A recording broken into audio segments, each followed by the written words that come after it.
please remain standing afterward as I'd like to do a moment of silence. I pledge allegiance to the flag of the United States of America and to the republic for which it stands, one nation, under God, indivisible, with liberty and justice for all. I'd like to take a moment of silence for the Fox family as they had family loss this week.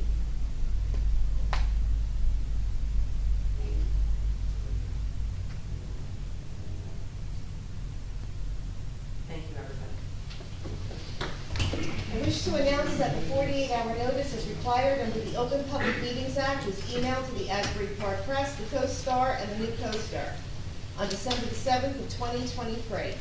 That a copy has been placed on the bulletin board in the borough office and that a copy has been filed with the municipal clerk.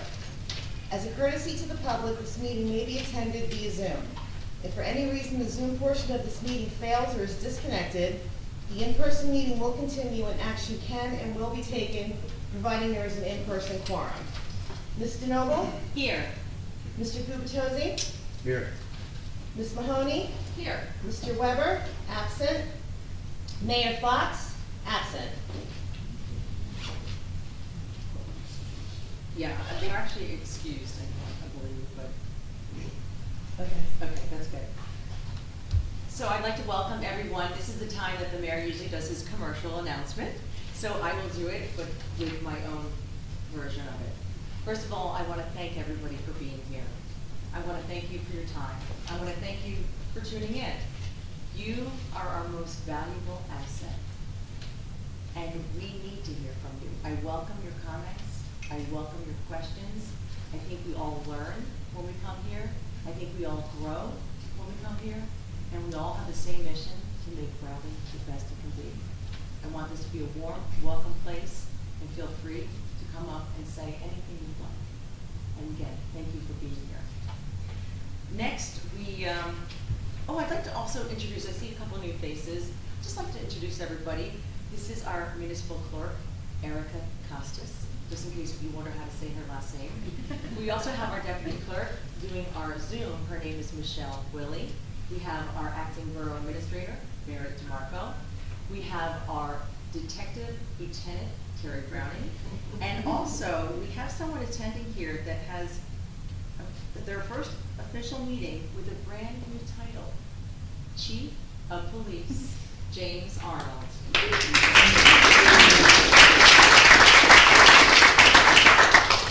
So we're going to do a very brief executive session. We have 45 minutes. I hope to make it a lot less than that. We want to get everybody home. It's a beautiful day. So I'd like to make a motion that we retire to executive session. We have to wait on Greg Cannon, but do I have a second? Second. Okay, Ms. DeNoble? Yes. Mr. Gubitosi? Yes. Ms. Mahoney? Yes. Mr. Weber? Excused. Mayor Fox? Excused. Okay. We're gonna have to, we could start with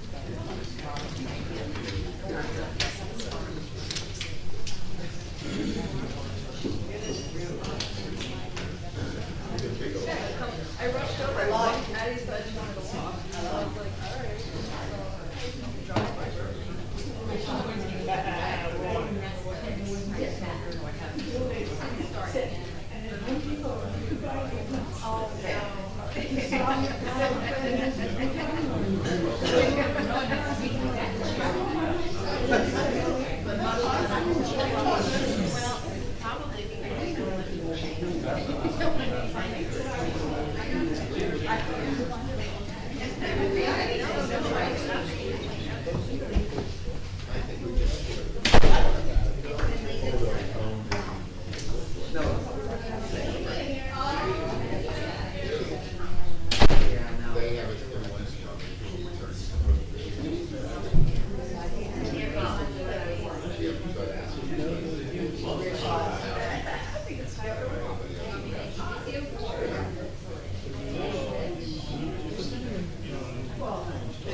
Kind of a madman.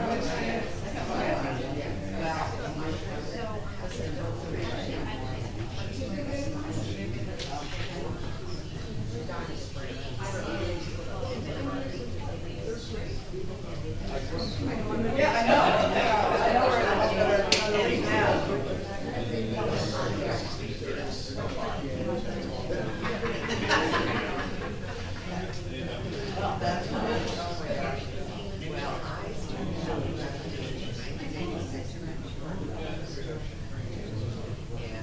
Hey, Rich.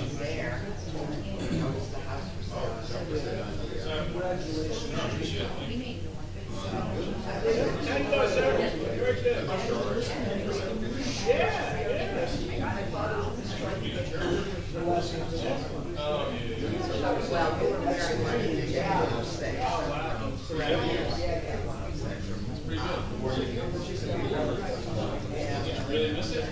It's right. So why are they? So that's why I'm like, why are they going on like babies? This is so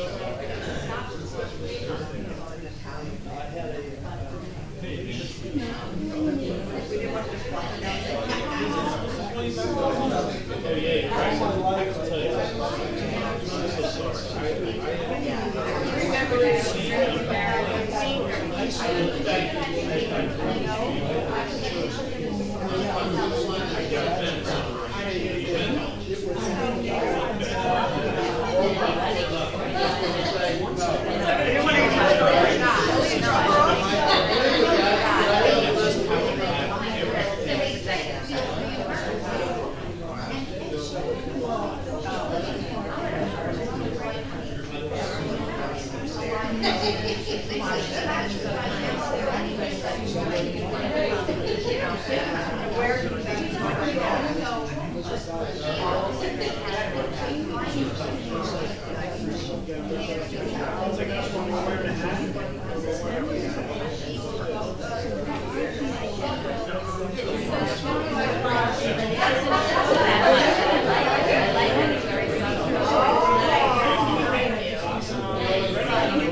Why?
Was that on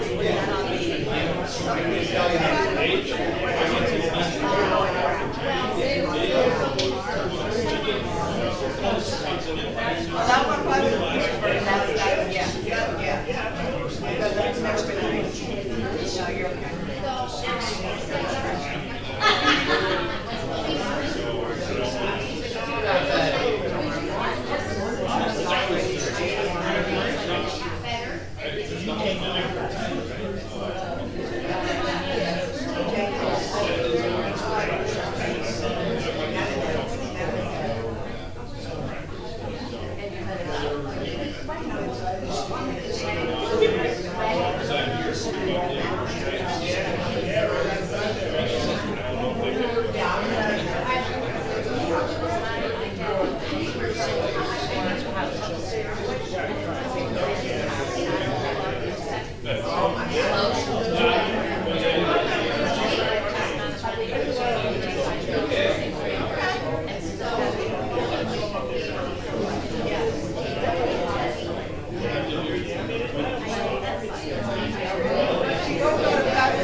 Why not? Why, well, what about, that's cool, like, you got cheaper ones, like,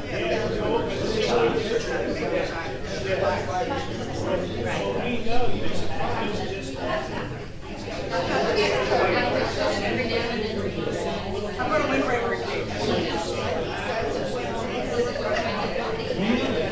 See, I brought a windbreaker cake.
I'm gonna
Life is good. We're here. Yes, I know. I know.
Thank you.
That was last week.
It's going to create a really interesting they're going to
I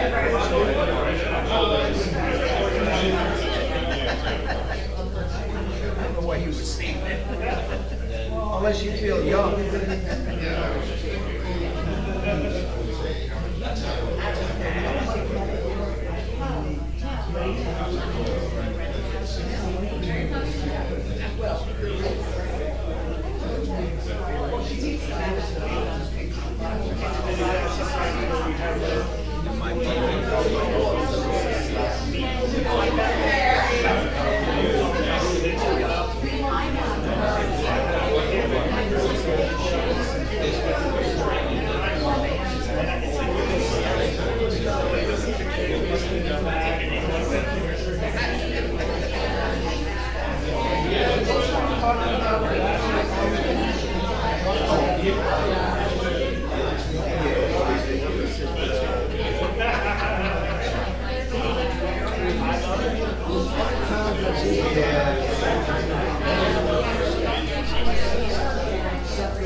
Mr. Weber, excused. Mayor Fox, excused. Next, we have our presentation and bids. We have a certificate of appreciation for Susan Roach of the Fletcher Lake Commission. Is Susan here this evening? Nonetheless, we're gonna appreciate her and we're gonna make her. I have the honor of reading this certificate of appreciation for Susan, and I also had the honor of working with the Fletcher Lake Commission for a couple of years as their liaison, but I've since handed that duty over to Mr. Weber, who is not here tonight. But this certificate reads, Certificate of Appreciation, the Borough of Bradley Beach, New Jersey, Susan Roach, Mayor and Council recognizes the dedication and long hours of hard work that Susan Roach devoted to the Fletcher Lake Commission of Bradley Beach. This conscientious volunteer spirit provided tremendous support to our town and to our residents and will always be appreciated. Awarded May 22, 2024, signed by Council President Jane DeNoble and Mayor Larry Fox. So, thank you, Susan.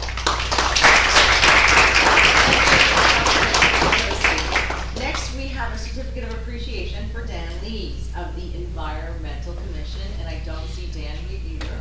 But again, we're gonna appreciate him with a certificate. We're going to appreciate him, and this is going to sound a little familiar. Certificate of Appreciation, the Borough of Bradley Beach, New Jersey, Daniel Lees. The Mayor and Council recognizes the dedication and long hours of hard work that Daniel Lees devoted to the Environmental Commission of Bradley Beach. This conscientious volunteer spirit provided tremendous support to our town and to our residents and will always be appreciated. Awarded May 22nd, 2024, signed by Council President Jane DeNoble and Mayor Larry Fox. Thank you, Councilwoman. Next is a proclamation for Keith Winters, Wenning, and Harris. It is their 80th anniversary. And I think we have someone from the office, right? We do. If you don't mind stepping up, you guys want to join me? Yeah, come on up, guys. Front of the room. All of our partners are just. Everybody, All of our everybody, we want to appreciate everybody that's here, please. Thank you. Please stand here. Thank you. And so everybody can see you. This is wonderful. Thanks for being here. My partners. Oh, great. Come on up. We have the press here too, so people show interest. So this is a proclamation from the Borough of Bradley Beach recognizing the 80th anniversary of Keith Winters, Wenning, and Harris LLC. Whereas Keith Winters, Wenning, and Harris LLC was founded and established in Bradley Beach in 1944 and has been serving clients throughout New Jersey for 80 years. And whereas Keith Winters, Wenning, and Harris LLC is built on providing personal service to clients and a commitment to the highest quality of professional conduct. And whereas over the years, Keith Winters, Wenning, and Harris LLC has earned a reputation by staying abreast of changes in law and new solutions to provide the best representation to all of their clients. And whereas Keith Winters, Wenning, and Harris LLC has remained focused on personalized attention, outstanding service, and a commitment to being a good neighbor.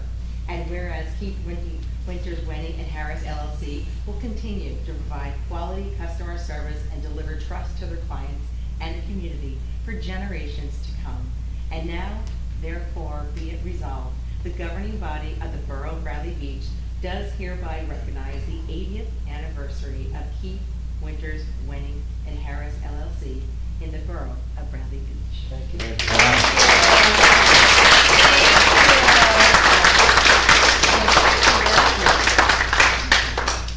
I want to thank the council for the recognition. To say that we love Bradley Beach. Personally, I went to Bradley Beach Grammar School. Graduated from Bradley Beach Grammar School, which is now Bradley Beach Elementary School.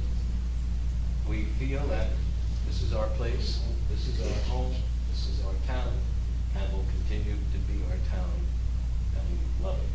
So thank you so very much for everything. Thank you very much. Do you mind if we get a picture with everybody real quick? Yeah. Yeah, slide over here. Anybody have a camera? Kind of show his face. Okay. Who has a camera? I got the camera. Okay. Oh, Paula, good. Yeah. All right, let me get everybody in.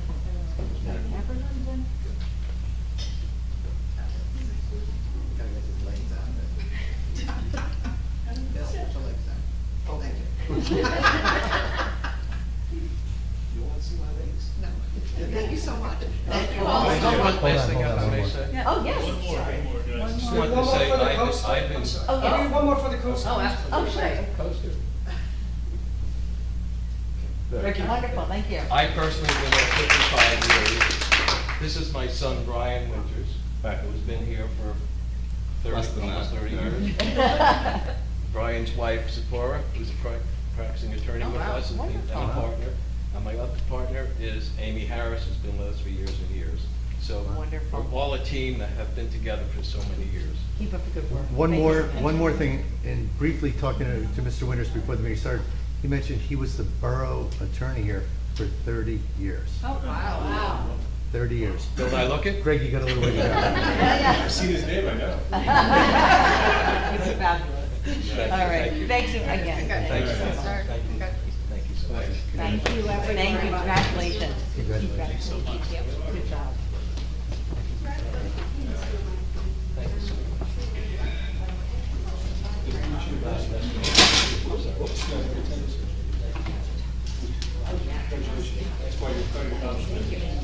Okay, next we have a proclamation for Pride Month, and that will be read by Councilwoman Mahoney. Whereas the governing body in the borough of Bradley Beach recognizes and proclaims the month of June 2024 as lesbian, gay, bisexual, transgender, and queer questioning and plus LGBTQ plus Pride Month.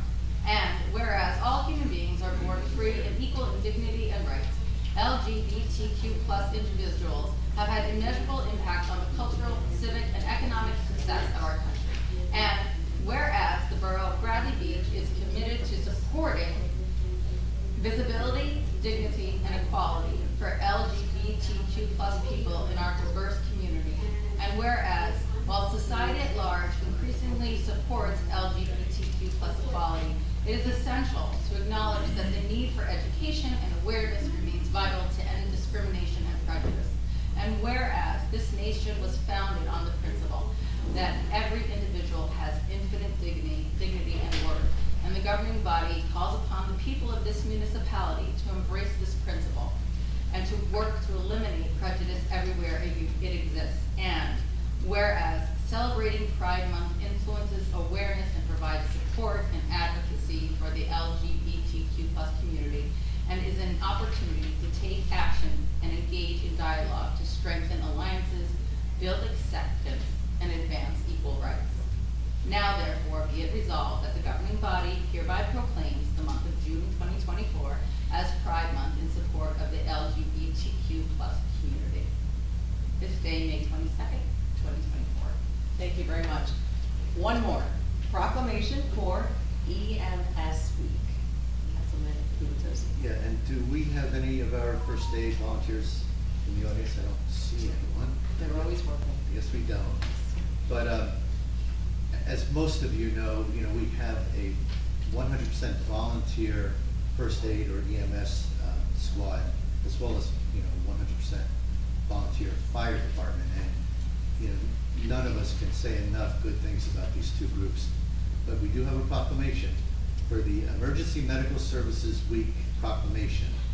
Whereas emergency medical services is a vital public service, and whereas the members of the emergency medical services teams are ready to provide life-saving care to those in need 24 hours a day, 7 days a week. And whereas access to quality emergency care dramatically improves the survival and recovery rate of those who experience sudden illness or injury. And whereas emergency medical services has grown to fill a gap by providing important out-of-hospital care, including preventive medicine, follow-up care, and access to telemedicine.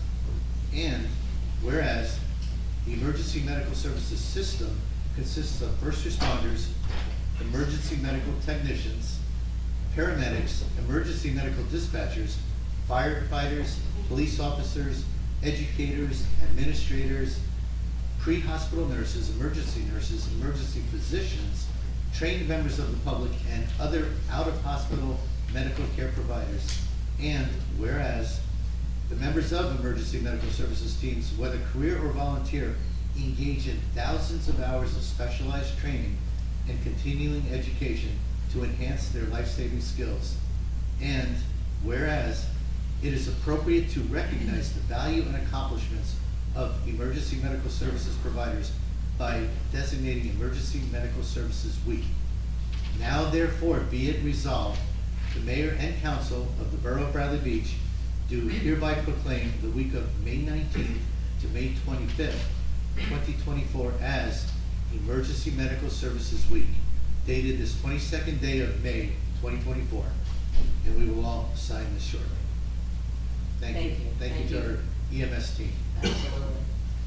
Next, we have the approval of the minutes. I'd like to make a motion that we approve May 8th, 2024 council business meetings minutes. I have one minor. Do I have any I'm sorry, comments? Erica. Go ahead. I saw right before I came, we like to give Erica advance notice so we don't have to do this, but there's a particular vote where I know the mayor voted no, but he's listed as an aye, A-I-A-Y. Okay, So I think it was the change of form of government. okay. So if you want to. Not a problem, we'll take care of it. Okay. Okay, so with that change, Mhm. I make a motion that we approve the May 8th council business meeting minutes. Do I have a second? Second. Yeah, third. Mr. Noble? Yes. Mr. Gubatose? Yes. Ms. Mahoney? Yes. Mr. Weber excused. Mayor Fox excused. Okay, any comments or notes on the executive session minutes? No. Okay. I'd like to make a motion that we approve May 8th, 2024 executive session minutes. Do I have a second? Second. Mr. Noble? Yes. Mr. Gubatose? Yes. Ms. Mahoney? Yes. Mr. Weber excused. Mayor Fox excused. Next, we have public comments. These comments will be pertaining to the today's 5/23/24 agenda items only. Additional comments can be at the end or other things. Yes, Shasias. Please remember to state your name and address. Yes. Eileen Shishias, 112 Fourth Avenue. I have questions regarding the bill list. On the resolution page 2024-116, there was an entry for depository trust company for $356,650. Could somebody please explain to me what is the depository trust company? Mr. Marco, you have an answer for that? This is public comment, you can put in a Google request. That is not an acceptable answer to me. I've been a taxpayer here. I'm asking a question about how my money is being spent. And quite frankly, you and I have known one another for a very, very long time. You were a lovely lady, you are a lovely lady, excuse me, I'm sorry, I didn't mean to correct that. During your campaign, when you were debating, you said that you wanted to be an example for women and to be involved and to empower women. But answers like that do not empower women. And I'm insulted by that. And I don't mean to be picking on you, but this is our money, my money that I'm spent. And an answer like that is totally unacceptable. And I'm going to continue asking my questions. Mr. Shishias, what page, is that on a certain page? It's the first page. Okay. Mama, okay, the depository trust, I'm not going to get any explanations, but I think for the record, it's important for this to be on the record. And if this is the way employees want to treat residents, that's their issue. Monmouth County Treasurer, okay, I want to know about the depository trust company. Monmouth County Treasurer, why are we paying two separate checks to Monmouth County Treasurer? Monmouth County Treasurer, one bill was for $12,288.25. And then the other treasurer, County of Monmouth, for $64,500. That's a total of $79,788. I would like to know the reason why and what are these checks for. I would like to also discuss the Memorial Day Parade. To date, the Memorial Day Parade has cost the borough $12,501. And to the account type description is Memorial Day Parade. where is this money coming from? I don't, does anybody know? Comes out of the events. Yeah, I mean, it's typically charged, as far as we know, it's charged to the events bucket. But it doesn't say that. It says Memorial Day Parade. Right, do you have an answer for that? It's their own accounts, it's similar to the Tourism Trust. Okay, so when they have money from the vendors, they put it into that account? Correct. And The they- vendors pay for the parade. And do we know how much money we have collected so far from the vendors? Do you I don't know off the top of my head, no. Okay. And will the residents have a report on the revenues collected by from the vendors and the overtime for the police and public works and the dump charges? Is that accessible by the public? Through over request, correct. You'll have to offer that as well. Okay, thank you, Martin. Page 16 of the bills list. Propco Inc., roof repair for Biazzi and Municipal. The accounts payable was $68,000, $68,800. And then ordinance 2021-25, various capital improvements, $77,600. So it's a total of $146,000 and $146,400. And for the Biazzi Center and the municipal building. And my question and my concern is this a final bill for the repairs and the remediation of the Biazzi Center? And when will the taxpayers learn the total cost of the repairs and remediation to the Biazzi Center? And then finally, page 22, Victoria Flynn Esquire. Special litigation expenses, $7,458. Service through February 26, 2024. Is this the mayor's attorney? Yes, it was. Okay, if so, should taxpayers pay for his attorney fees? And for the record, I will pass this on to everyone. I just want to follow up with the roof repair. Meredith, was this the repair that was done recently, or was it the whole package? From about a year ago. Okay, so December, no. they're just paying it now? Okay, Mrs. Chesias, did you hear that? That this is the roof repair that was done about a year ago, and it's just being paid now? You asked about that? So it's not a new issue, it was the one that was before? Right, but they're still paying bills for the remediation and the repair of the building. I think this was from the previous work done. It wasn't recently? It was not. But Okay. was that included in all of the work that they did there? Okay, so the work was done on July 20th, 2023, and I believe we approved this work back then. Correct. So So it's. this was, yeah, it's not something new, like it was approved and it's being paid now. Right, but my question is, what is the total cost of all of that, of all of the I think that's the total cost, wasn't it 146 if I recall? I would think so. Was that the total cost? I think it's for the Propco subcontractor. Okay. That number was ringing a bell in my head. Yeah, it does make me. I just find it confusing, because I remember being at the meeting and they had the contractor here and he was making the Right. proposal. So is this over and beyond? No, this was the original one that we approved back Okay. last year. It is. Okay, thank you. You know. Ms. Meta?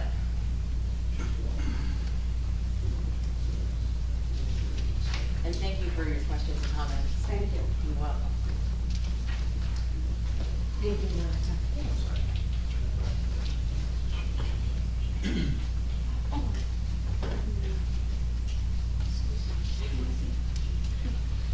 Nancy Meadow, Ocean Park condominiums. I really wasn't gonna bring this up, but when there's hostility on the other side, I find it necessary. Because what I've noticed is that, I'll speak just for myself, I don't get answers whether I over or not. And to be snapped at from that side or via my telephone is really unacceptable. And I know you say you just can only legislate, but then legislate for people to do their jobs in a professional manner or get out of here. So with that being said, regarding the Flynn bill, which may I say, says it's through 2/26. And we know that there was a hearing as well as decision after that. So I connect the dots that that is not the final Flynn bill. Now, the first Flynn bill, which was not approved for payment in the meeting, I did Oprah, because that's what I was told to do. And this is the statement which I've read before. This letter is to serve as a reference. There are no records for your request as per the finance department. Again, I repeat that I did not know we had a finance department because the calendar and the website, when you look at departments, doesn't pop up. And as someone who's been in accounting departments, or even just has my own little basket of bills I've paid or not paid, when I don't pay something for a reason, I have marked on it the date, the circumstance, what has occurred.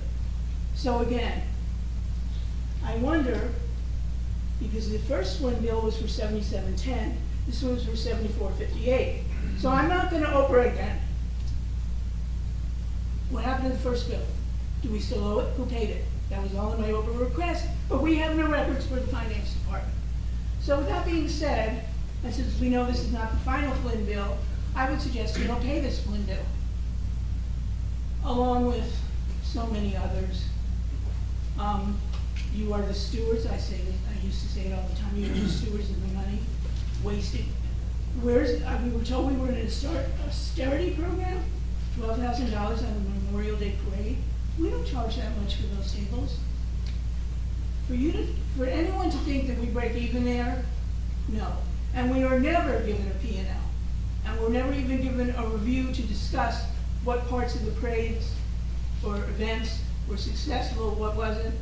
So I just really say to you, and I'm not gonna go through the whole list,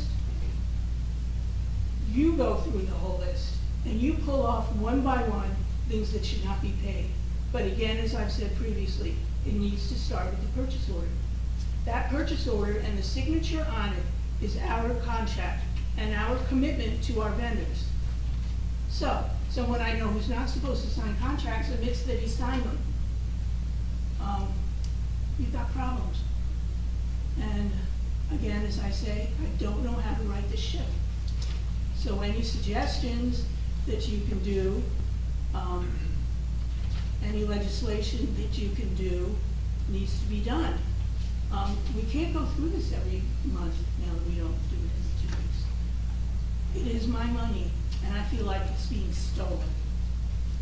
And if it's being given away, I have a list of my own personal nonprofits that I'd be more than happy to give it to.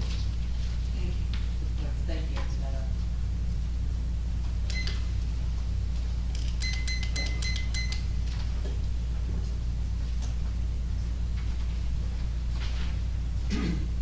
For Ted Kaplan, 409 Brindley, I have a procedural question first. Given the absences, are we going ahead with all of the individual resolutions regardless? Yes, we do have a quorum. Okay. So I'm here then to speak on item 24-120, a resolution which supports a piece of state legislation that, if made law, will gut the state's Open Public Records Act. This supposed reform law, that's how it's being pitched, is such a threat to open government that it's been picked up not just across the state, but in national media. I want to read just a few headlines I've gotten off of the Google machine, as my friends like to call it, just the last couple of days. Oprah bill, an absolute sham, an affront to democracy. That's from the USA Today editorial board. Oprah reform, in quotes, would badly damage access to public records in New Jersey. That from the Bergen Record. Governor Murphy, don't pull New Jersey backward, veto Oprah reform, and push us forward. That story made Yahoo News. And my vote for the most clever of the headlines, New Jersey mayors want the power to sue you for asking too many questions. That in Reason Magazine, a think tank publication in DC. For these and other reasons, I urge the council, and really anyone in Bradley Beach who cares about open government, to forcefully reject this resolution and to stay vigilant and on guard against further attempts by various forces to curtail our access to government. Relatedly, Mr. Marco, I'm puzzled by your continued insistence to refer just the simplest kinds of questions to Oprah requests. They cost the town time and money. It's a bad look for you, frankly. I suppose you have the right to torpedo your own career, that's your business. But it's just a bad experience for Bradley Beach. Thank you. Thank you for your comments. Appreciate it. Ms. McGuire.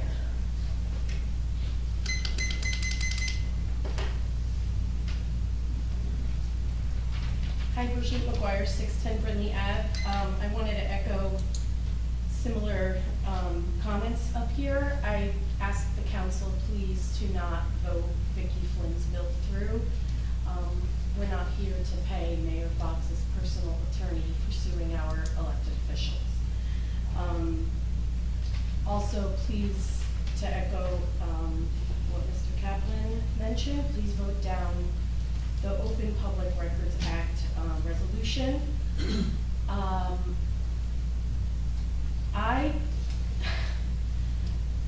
Mr. Cannon, I have a question for you. When it comes to taxpayers' money, and we ask questions about how it's being spent, are we supposed to Oprah that, or is that information that should be readily available to us? I mean, the Oprah statute speaks directly to that kind of information. The borough actually has to turn it over faster than 7 days. It's readily available in the system. You know, I mean, look, it's a matter of preference about how your government runs. I think that's the right answer. Oprah specifically has a mechanism to obtain information, so it's certainly not incorrect realm. Okay. Being someone in town who gets a lot of black inked Oprah requested documents, it's a waste of my time to try to Oprah simple bills that I want answers for.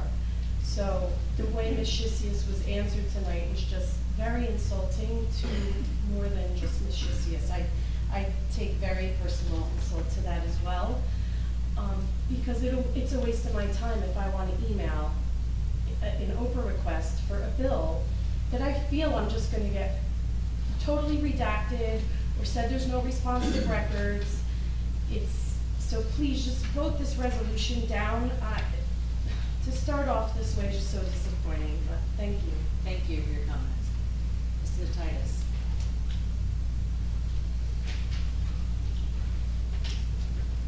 Judy Titus, 605 North Avenue. I have been asking repeatedly at the council meetings. I know the introduction for the budget 2024 is to be read by title only.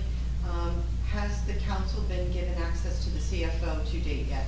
No, we have not. Okay, then I request that the council vote no into the introduction of the budget. Thank you. Thank you. Any other? Yes, Mr. Cohen. Thomas J. Cohen, 612 3rd Avenue. I echo the comments about Ms. Flynn's bill for Mayor Fox's personal attorney. He should pay his own personal attorneys. I paid mine, he can pay his. Okay? And on this, the budget, if you have not gotten access to financial, real numbers, not this mumbo jumbo, you should definitely vote no on that. That would be my recommendation. This whole thing about Oprah, I've filed suits against the town for the 50–60% redacted documents I've gotten. I had to give my attorney the retainer, okay? I won the case. My attorney was then reimbursed by the town. So, but the town lawyer gets paid to review it, he gets paid to defend it in court, and then he gets paid when he loses. So it's also embarrassing that the business administrator, everybody complains there's too many Oprahs, that's why we're doing this thing, and then we're told to do Oprahs. It's really absurd. But I'm not optimistic that Governor Murphy is not going to sign it. I would appreciate you to advise him not to, because, you know, working for Goldman Sachs, he had to work under the guidelines of FINRA, the Financial Industry Regulatory Authority, which protects investors and market integrity. He also had to work under the Securities and Exchange Commission, which protects investors and maintains a fair, orderly market. Okay? Well, now that he's at the top, he can gut this thing, and there's no controls. There's nobody representing us. Okay? This is not public government. They're creating a private government. It's not for the people, it's for the politicians. It's really embarrassing. The only good thing is that they're taking away the anonymous part, because that was comical on its face. But it's gonna scare people, because you'll have to pay your attorney. If you don't get the documents that you're supposed to get, you're gonna have to fight to get them by paying your attorney. People don't wanna write checks. They assume that government is gonna protect them. Unfortunately, they're delusional. So no one's gonna write the $2,000 check for the retainer, and then they're gonna be worried, I could get sued. I could get sued by the town for doing the Oprah. Well, I gotta tell you, it's quite embarrassing, but I do wanna read from the legislative findings, NJSA 47:1A13, which state government records must be readily accessible for inspection, copying, or explanation by its citizens, with certain exceptions for the protection of public interest. Any limitations to the right of access to government records must be interpreted in favor of the public's right to access. Okay? That's from legislative findings. This is horrible, and is really a black eye for New Jersey. So I would appreciate it on those three items, the Vicki Flynn thing, if you could remove that, vote against this budget, and let's let the state come in here. This has totally been done improperly. As a former councilman, I am blown away by the horrible nature in which this council has been disregarded, and so have the residents. And please vote no on the resolution to support the gutting of the Oprah laws. Thank you. Thank you for your comments. Anybody else? Anybody on Zoom? Okay. Ordinances, we have none. Introductions, none. Adoptions, none. Communications, we have a hiring memo from the mayor, seasonal beach staff memo, cashiers and gate guards, as well as seasonal employee memo for DPW. Resolutions. Let's see.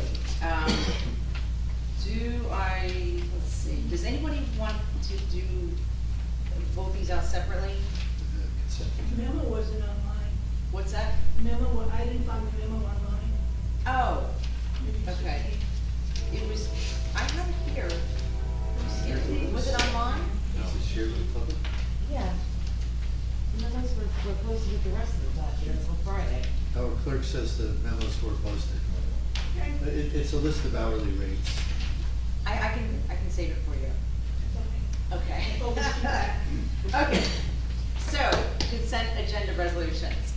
I'd like to discuss the list Okay, separately. all right, so let's go, we'll do that last, okay?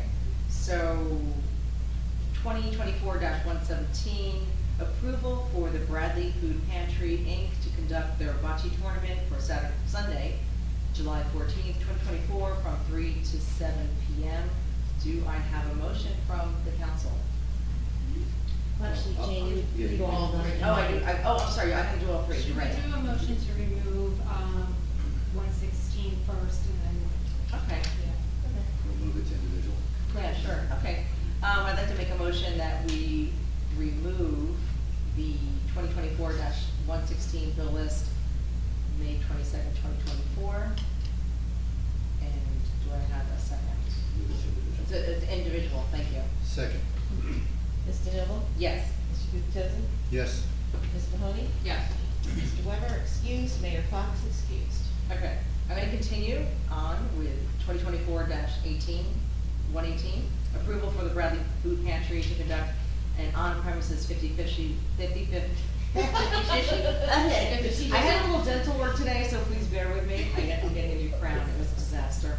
Okay, approval for Bradley Food Pantry to conduct an on-premises 50/50 cash raffle for Thursday, June 20th, 2024, from 6 to 9 p.m. And then also 2024-119, approval of a 50/50 cash raffle license application for A Paddle for Hunger, a vendor of the Jersey Fresh Market event in Riley Park on Saturday, July 6th, 2024. Do I have a motion to approve? Oh, okay, I'll make the motion. I'll make a motion to approve these resolutions. Second. Mrs. Noble? Yes. Mr. Coons? It's contagious Yes.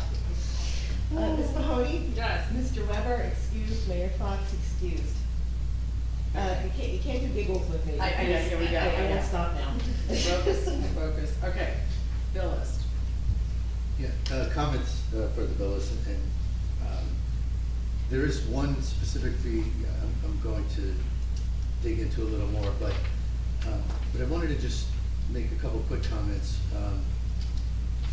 One, I continue to notice, and Mr. Gannon and Meredith, and Ms. DeMarco, I just want to make sure that we're all on the same page regarding professional services, because the council a year or so ago, a year ago, I guess, voted to reduce our professional services bid threshold to the $4,000. And none of us are tracking cumulative expenses, and none of us, as amounts show up on our bill list, none of us necessarily know. Descriptions might help, but we don't necessarily know if these are expenditures that tie to a prior authorization, for example, sewer work or outflow pipe work or so forth. So there's large expenditures for example, CME, and as a council, we don't really have, we have our memories, and we can certainly ask Ms. DeMarco a lot and probably weigh her down, but we don't really have a good mechanism to help us identify when something's a new procurement, a new purchase. I'm not asking for an answer, but a simple example is Acacia. We have a $1,910 charge, and I was wondering to myself, would that put us over the bid threshold that there's already been $2,100? Might in fact put us over the bid threshold. So I'm realizing we set that bid threshold for the public to make sure we did whatever we could to curb spending in that space, in professional services space. There's another, I'm going to follow up on a couple of these after the meeting, but there's another $6,019 charge to Ellicott Network Consultants, and I know that that's our IT consultant, but my recollection is there was a relatively, I thought, reasonable annual fee that they bid, entering the year, and perhaps this is just one payment towards satisfying that fee. But again, I don't know, and it's a very odd number. I wondered if perhaps we hired them to do additional work. I would just humbly remind the councilman that if somebody has been awarded, for example, CME is our engineer. Right. The IT provider is currently on holdover status from his 2022 contract. Correct. So they all have been approved and met the. But for example, if his contract is, I'm making this up, $20,000 for the year, and I'm making that up, it could be $10,000. Well, his specifically is on a 2020, he's on a holdover status, so that vendor in particular, this does not apply to, because the council approved them to be our IT provider, and then. For an annual fee, right? Correct, but they're on their old contract because they're on holdover status, just like Mr. Cannon is on his old contract, because he is on holdover status. Is Mr. Cannon allowed to bill the borough separately for work he does in legal defense? Yes. I have been, yeah. And there's a number of professionals that essentially work on that basis here. And although you're a holdover, when you do that extra work, does the council not have to approve you? I usually keep my fingers crossed. So that is my question. If they go over. They do, but at the end of the day, look, I know there's a lot on display, and I understand that, but in many ways, by the time the bill is on that list, it's a claim against the municipality. So, if you don't want to pay Ms. Flynn, the answer is don't hire Ms. Flynn really at the beginning. Understood. And and I know that, and actually on that decision, what have you, we can debate that all night, but, the bill list is really a roster of the items that have already really been incurred. Gainer, my understanding, and this is why I'm raising this for. I'm sorry, can I go one step further for you? That doesn't mean that no one's tracking it. So like all of these people, you can see the vendor codes in the list, and in Edmonds, you can get a report on each vendor, and then it tells you whether they overspent the budget, whatever's budgeted for them. So at this point, in theory, if everyone here was getting along and everything was running smoothly, yes, you'd be able to have, you know, many different things. But we have the professional services were chopped up to the point where not really, almost no one's over the bid threshold. So you're really working on just a budget basis. And so, you know, I know that's not the answer that you probably want to hear, because I think you're driving at how do we keep track of this and how do we get a handle on it. But the answer is really all agree as a governing body as to who to use for what and when, and not sue each other and things like that. Okay. You know, overall, that is, you know, correct me if I'm wrong, that's really what we're doing. We're operating on a budget basis, but in a well-operating town, yes. The resolution's tied to the encumbrances, tied to the bills, and you could probably track it all back like a jigsaw puzzle and put it all back together. But no, that's not the way this borough is currently But operating. more importantly to me, I think Mr. Gubertosi's question, no, if somebody's coming out on a professional service, that needs to be approved by council. And Only if it's except- over the bid threshold. No, well, 4,000 is our limit here Bid in threshold. Bradley Beach. Thank you. And even though we're not a well-oiled machine, Mr. Gainer, thank you for pointing that out. We as a council, you know, we've had residents in the room tonight say, council, we know you can only legislate. Well, that's true, we can only legislate. And when we legislate a bid threshold at $4,000, we do that because even though we're not well-oiled, we want to know when expenditures are exceeding that amount. The only person authorizing that would be the mayor or, you know, or the QPA perhaps, but we don't. Not one item on this bill list has anyone ever come to me to authorize. And I don't disagree with any of that. I'm not telling you that that's an amazing way to be operating here, and I'm sure, you know, I'm sure the mayor loves operating as the administrator of the town. But my point is that, you know, think as a practical matter, think of, you have Mr. Collins, who's now representing the council against the mayor. If one or the other could cut off the other's bills, then that lawsuit really wouldn't have come to fruition. So, I mean, what I'm really driving at is I understand what you're saying technically, and in theory, in academia, and in places that are operating more smoothly, yes, that is exactly how it works. But here, this is a very unique circumstance, and so, I don't know, does the council have authority to disprove the mayor's bills? What would Judge English say about that? The answer is, sitting here, I don't know, I've never faced that situation before, so I do agree that you're describing ideal best practice municipal operations, but I don't think that's what's happening. My very simple understanding is the CFO should understand what the bid threshold is and should not be approving purchase orders over the bid threshold, because he should know that he needs council approval. That's my simple understanding. Correct, and that is being followed. Okay, because if some of these invoices. All the boxes that we check, and then there's a check to be printed, so yes, that, it is happening in some regard. Okay, so maybe we're better oiled than we might have thought. Yeah, I don't mean to give you the impression that it's all willy-nilly, but I mean, you know, Right. you're in a difficult spot. No, Opposite sides of an aisle. Ultimately, we have a job to do, and all we're trying to do is our job, and we're trying to curb or control spending to the extent possible. I mentioned Ellicott Network on page 7 for $6,000. You know, there continue to be fees for Mr. Bernstein. I know he's a holdover. I presume he's also, and he did absolutely submit a proposal. But at some point, when he exceeds 4,000, I know he has, I would think that should be coming to the council for approval. 44,000, so when somebody's on holdover status, it's not the 4,000 anymore, they're on their old contract, it's not a new contract. Okay, so the local public contracts law means nothing, even though they're a holdover. I mean, because they're holdover. So that's the conundrum of Judge English's decision from August of last year, right? He essentially said that you have to comply with the local public contracts law, which he just recited, but these other parameters really don't apply. Okay, now my understanding. And so then the question becomes, who do you apply that to? Yeah. Okay, well, let's use Mr. Bernstein just as an example, not trying to pick on him. But my understanding of local public contracts law, we hit 44,000 bid threshold, it's based on an aggregate of their fees, is that correct? Correct, with Bernstein's and Associates too, there's, we like to do things complicated here.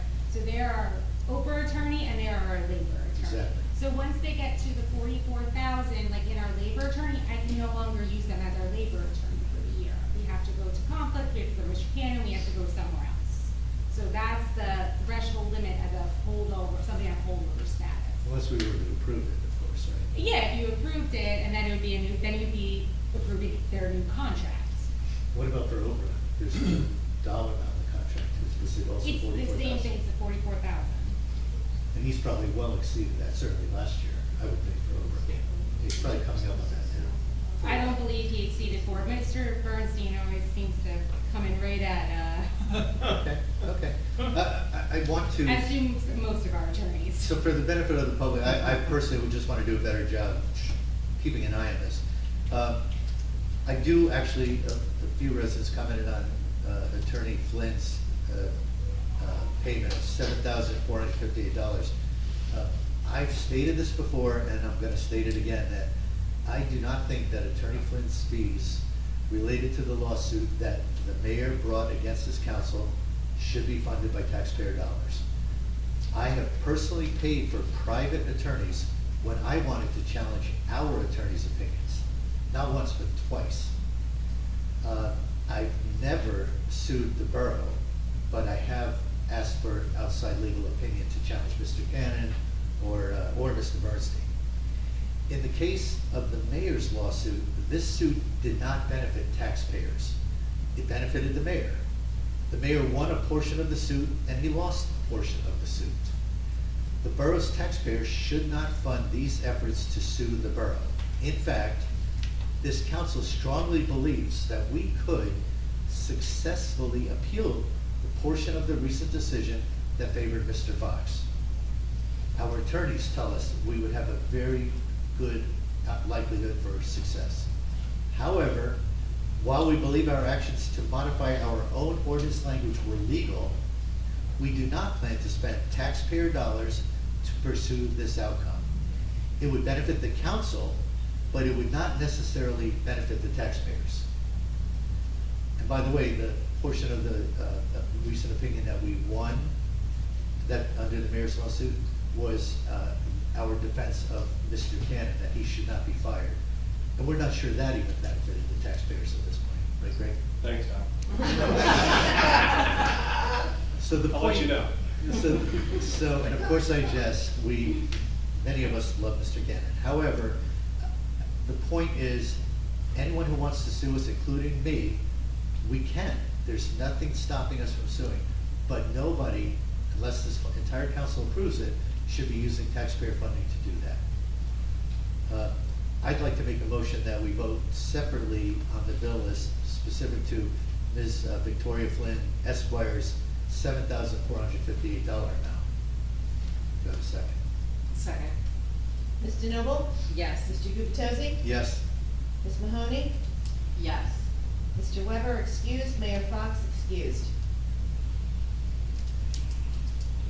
Yeah, I make a motion that the Borough Council does not approve the payment to Ms. Flynn for the reasons I stated moments ago. It should not be funded with taxpayer dollars. Second. Ms. DeNoble? Yes. Mr. Gubatose? Yes. Ms. Mahoney? Yes. Mr. Weber excused, Mayor Fox excused. So you have to approve the rest of the bill list now? Yep. Okay. So Erica, we're gonna go ahead and 2024-116, I make a motion that we approve the remaining of the bill list dated May 22nd, 2024. Second. Kristen, I'll let you do it. Ms. DeNoble? Yes. Mr. Gubatose? Yes. Ms. Mahoney? Yes. Mr. Weber excused, Mayor Fox excused. Next, we have the individual resolutions. 2024-86, introduction of the 2024 budget to be read by title only. Do I have any discussion or comments or questions from the council? I'd like to briefly discuss. Excellent. Let me turn to my notes. because I would like this to be read into the record. My 2024 budget comment is brief tonight. Simply put, the mayor appears to be stalling. To what end, I don't know. We have made no progress in 6 weeks of waiting. 6 weeks ago, I told the mayor that I could not vote for the budget unless I could access the CFO, our financial expert. I made this decision after spending many hours reviewing the budget and preparing questions, only to receive useless, unprofessional responses, not once, but twice, from a quote-unquote team that the mayor had assembled. I am not saying this budget is right or wrong, good or bad. I am simply saying that I do not understand it, and I need my questions answered by our financial expert before I can vote for it. Again tonight, the mayor placed the budget introduction resolution on our agenda. Unfortunately, he could not be here to explain his thinking, but, ladies and gentlemen, nothing has changed in 6 weeks. No access to the CFO has been granted. I went a step farther and I shared my quote-unquote top 15 questions, because I've been accused of asking too many questions, with Councilwoman Mahoney, and I asked her to share them with the mayor, on the condition that Mayor Fox would simply commit, verbally commit, and email commit to allowing us to meet with the CFO. The mayor has still not informed Councilwoman Mahoney that this access has been granted. It is inexplicable. That's the end of my comment. I would just like to, I mean, Al pretty much summed it up. I've been trying to broker something with the mayor to get time with the CFO.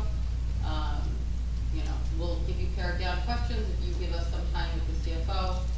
I got, for my part, was getting pared down questions from Councilman Gubitosi, but I haven't gotten a commitment from the mayor to get time with the CFO. That's where we stand. We need time with the CFO. There are questions that say this, question will be looked at again in 2025. We're doing the budget in 2024. That's just an example of a question that just can't be sitting out there like that. So I did my part. He needs to do his. And Al did his part. I did the question. So I'm just looking ahead. I'd like to add one more comment too. When I first was elected, I took a course for the newly elected officials.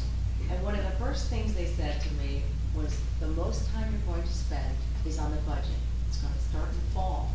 You're going to meet with the department heads. You're going to meet with the CFO. And you'll make your decision by the spring, but it takes a lot of work, a lot of effort. I've not met with anybody still. Last year, we had a tax increase in our municipal taxes of 13.2%. This year, we're looking at an additional 3.74% increase. When does it stop? We need the answers. We need to talk to the CFO. We just need to communicate what's going on. I've talked to other council people. I've talked to other mayors in neighboring towns, and they said if you have no access to the CFO, you say no. So, I'd like to read 2024-86, introduction of the 2024 budget to be read by title only. Do I have a motion to approve this? I'd like to make a motion. What do I say? I can make a motion to approve it. Okay. You can say second. I'll say second. Okay, go ahead. Second. Ms. DeNoble? No. Mr. Gubitosi? No. Ms. Mahoney? No. Mr. Weber excused, Mayor Fox excused. Okay, next we have another individual resolution, 2024-120, calling for the modernization of the Open Public Records Act, OPRA, and the swift passage of S 2930/A-4045. Do I have any comments from the council? Yes. Go ahead, Councilwoman Mahoney. Well, I have a comment from Councilman Weber that I'd like to read. Sorry I could not be there, folks. I'm in DC for work and can't duck out for a 4-hour council meeting. to know that I oppose Resolution 120 on the agenda in support of the Oprah reform bill that just passed the legislation in Trenton. This council should pass a resolution urging the governor to veto this bill. While I may agree that our Oprah law needs some reforms, I do not think these are the right reforms that Oprah needs. Please don't forget that it is only through Oprah that we learned of the Bridgegate scandal of the former Governor Chris Christie, and a little closer to home, it is only through Oprah that we learned of the horrific behavior of our own former police chief, and we got to see it with our own eyes. I do think there are abuses of Oprah. We have experienced that in Bradley Beach with an anonymous Oprah requester making requests that cost the borough thousands of dollars, if not tens of thousands of dollars. The worst part was that in the end, we found out that the anonymous Oprah requester was sitting right up here with us on the dais. So I'm glad that we're going to re-examine this. I have a small statement. I believe in more transparency in government, not less. This bill serves to erode transparency in government. Access to information is critical to a society ensuring their government is working with the voters' best interests at heart. This legislation seeks to goad the people to indifference, and indifference is all that is needed for corruption to take hold. Additionally, we've seen tonight that we have a dichotomous process that can happen from this administration with regards to Oprah. Those are my comments, and those of Mr. Weber, Councilman Weber. Comment? Go ahead. Well, my first comment is that I want to just praise our clerk because Erica, in a matter of an hour or so, created a new resolution for the council. Well, we created it, but you produced it and got it ready for us, so thank you for that. You know, the agenda was set last week. The council, did not have a full appreciation for what this particular resolution said. Once we saw it, we immediately, one by one conversation after another, agreed that we did not support it. So we knew we were going to vote no on the resolution that was shared with the public. I did not talk to Councilman Weber, who, for the first time I heard, he said we should propose a new resolution asking the governor to veto this bill.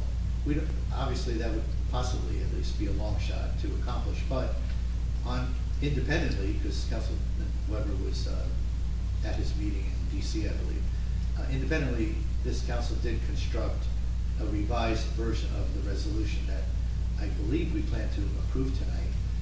We did not have the opportunity to share this version of the resolution with the public. And my question for Mr. Cannon, Greg, as you know, it's page on a third. Do we need to read this into the record? Yes, if it wasn't put online. Erica, can we ask you to read it, or should one of us read it? One of you can read it. Looks like I'm elected. You're holding it already, right? What's that? You're holding it already, right? Not only that, I've pretty much memorized it. The music stopped, you got it. All right, so we have a new resolution. Yeah, okay. Maybe that's a question for Mr. Cannon. Yeah, vote.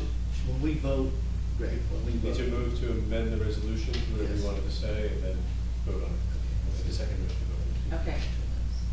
I'd like to make a motion to amend 2024-120, calling for the modernization of the Oprah Public Records Act and the swift passage of S 2930/A-4045.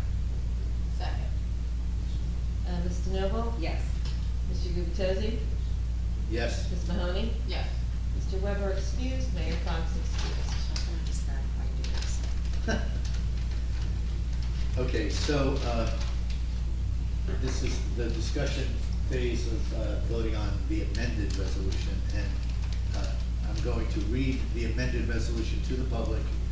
I'll try to read relatively quickly. I think you'll get a gist of where it's heading. But again, calling for the modernization of the Open Public Records Act, and actually we've got to change the title, and the veto of beyond the title, everything else should be good. Whereas in 2002, lame duck session, the Open Public Records Act, OPRA, was approved to make government records readily accessible for inspection, copying, or examination by citizens of this state, with certain exceptions for the protection of the public interest while protecting a citizen's right to a reasonable expectation of privacy. And whereas in 2022, lame duck session, the Open Public Records Act, OPRA, was approved to make government records readily accessible for inspection, copying, or examination by the citizens of this state, with certain exceptions for the protection of the public interest, while protecting a citizen's right to a reasonable expectation of privacy. And whereas in the 20 years since the enactment of OPRA, with the advent of new technologies, we have witnessed unintended consequences, and in some cases, abuses of OPRA that place an unfair burden on local governments and taxpayers.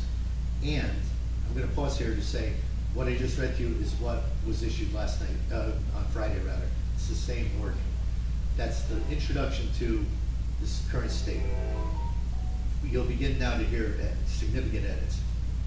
And whereas we believe certain reforms are needed to address some of these unintended consequences and to create a more efficient and effective process that can ease the increasing burden on municipal staffs and budgets created by volume requesters, eliminate anonymous requesters, minimize exorbitant attorney's fees, and curtail the use of OPRA by outside businesses and interests who abuse OPRA for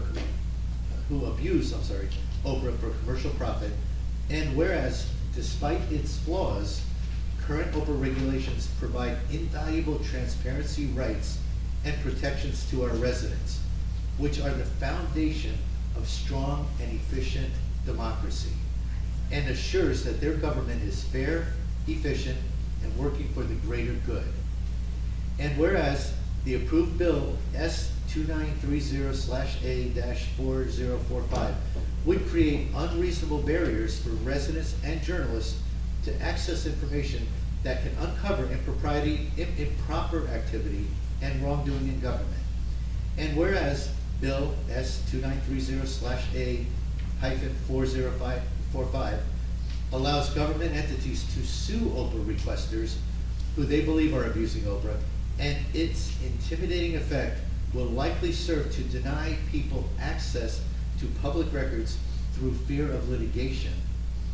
And whereas Bill S2930/A-4045 is expected to cost New Jersey taxpayers $10 million to implement, and will add significant annual increases in salaries for the Government Records Council, now therefore be it resolved, the governing body of the Borough of Bradley Beach in the County of Monmouth respectfully requests New Jersey Governor Phil Murphy to exercise his authority to veto Bill S2930/A-4045, and be it further resolved, as local leaders, we reaffirm our support and commitment to open and transparent government and public access to records, and we believe that Bill S2930/A-4045 will serve to erode the public's trust in government. And be it further resolved that a copy of this resolution be forwarded to Senate President Scutari, Assembly Speaker Coughlin, Senator Vin Gopal, Assemblywoman Margie Donlin, Assemblywoman Luann Peterpaul, Governor Murphy, and the New Jersey League of Municipalities. And that is the writing that has been created to replace the original version. So let's make a motion to approve the, And I made note of the change in the title. Thank you. yep. 2024-120 amended version. Do I have a second? Second. Ms. DeNoble? Yes. Mr. Gubatose? Yes. Ms. Mahoney? Yes. Mr. Weber excused, Mayor Fox excused. Next, we have 2024-121, authorizing amendments to the temporary budget. Any questions? Any comments from the council? I'd like to make a motion to approve 2024-121. Do I have a second? Second. Ms. DeNoble? Yes. Mr. Gubatose? Yes. Ms. Mahoney? Yes. Mr. Weber? Excuse, Mayor Fox, excuse. Next, we have mayor and council reports. We'll start with Councilwoman Mahoney, if you're ready. I am. Oh, good. I am.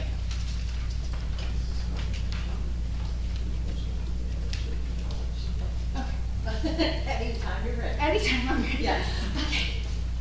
Okay. The land use board met on May 16th. Here they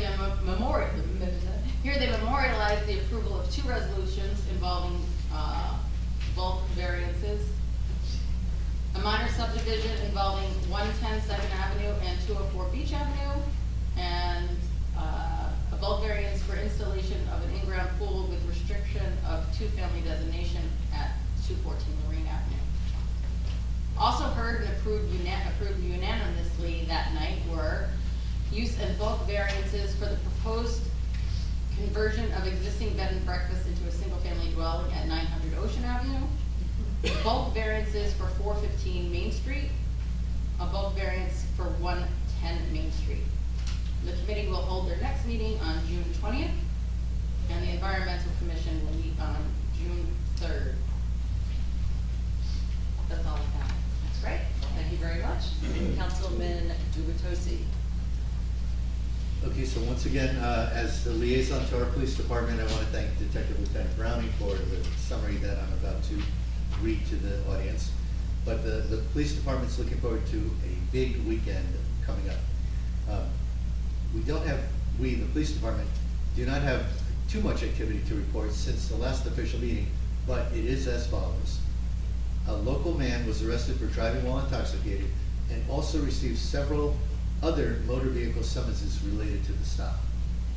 Police located a wanted person from Wall Township who had previously shoplifted from a store in their jurisdiction. She was turned over to that agency for processing.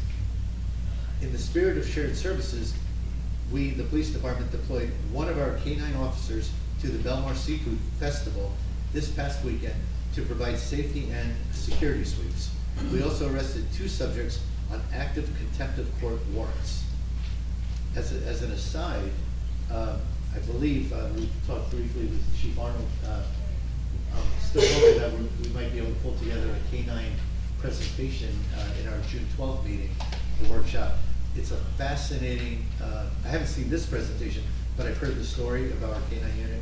It's a fascinating story, and I encourage everyone to either be here in person or dial in via Zoom to learn more about our K-9 unit. That concludes the police portion of the report. Well, actually, I take that back. The police also wanted me to leave a message for everyone regarding the Memorial Day Parade. All Bradley Beach residents and visitors, please be aware that this Saturday, May 25th, so Saturday is the parade, not Monday. Saturday, May 25th, the annual Bradley Beach Memorial Day Parade will take place on Ocean Avenue at 10 a.m., Saturday, 10 a.m. During this time period, there will be no parking permitted on Ocean Avenue from 7 a.m. until 11 a.m. There will also be no parking permitted on Bradley Boulevard and the 100 block of Evergreen Avenue from 7 a.m. until 11 a.m. Thank you from the police. Thank you for your anticipated cooperation and understanding, and we hope to see you there. A few more comments. We do have, I hope Acting Mayor DeNovo will make a broader reference to this, but just while I'm talking about the Memorial Day weekend, I just want to remind everyone, we also do have a ceremony at Riley Park on Memorial Day, Monday. That should run 11 a.m. to 12:30 p.m. at Riley Park. A comment I want to make is regarding our fallen heroes efforts to enhance our Memorial Day celebrations in the future. As many people know, we are underway with our fundraising to enhance our celebrations of Bradley Beach's fallen heroes, not only this Memorial Day, but every Memorial Day going forward. William Duffy from BRIC is a wonderful resource who has been advising me and the borough in our planning. He has spent untold hours researching fallen heroes for many municipalities and is a wealth of information related to approaches and best practices. Mayor Fox has agreed to allow Mr. Duffy to work with a few of our local veterans veteran volunteers, all of whom are well-known in our community. Bill Shuck, sitting front row, Norm Goldfarb, and George Bacher. So those three gentlemen will be working with Mr. Duffy to determine, to evaluate eligibility for this type of recognition in the borough going forward. The hope is, expressed by the mayor, the hope is that this committee of four will be able to come up with recommendations probably no later than mid-June, and maybe a little earlier if possible, just so the borough would have time to take appropriate actions moving forward. I want to make a comment about selling the church at 319 Lorraine. I'm told that a few signs have popped up on lawns in town saying something to the effect of, keep your promise, sell the church. For the record, there was never a promise to sell the church, but there was clear guidance given to the mayor in October of 2023 as to how to move forward with the sale of the church property. Unfortunately, for 7 months now, Mayor Fox has delayed implementing council recommendations to sell the church property. Our recommendations included, 1, subdividing and deed restricting the land so Bradley Beach could retain control of the design and the use of this large lot in a residential neighborhood.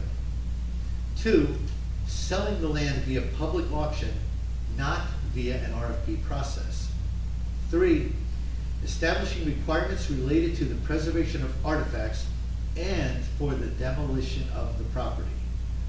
All of the council, including Mayor Fox, agreed that the borough should not assume liability for the demolition of the structure. We should avoid environmental risk and the risk of cost overrides by selling the lot with a preliminary subdivision and deed restrictions completed.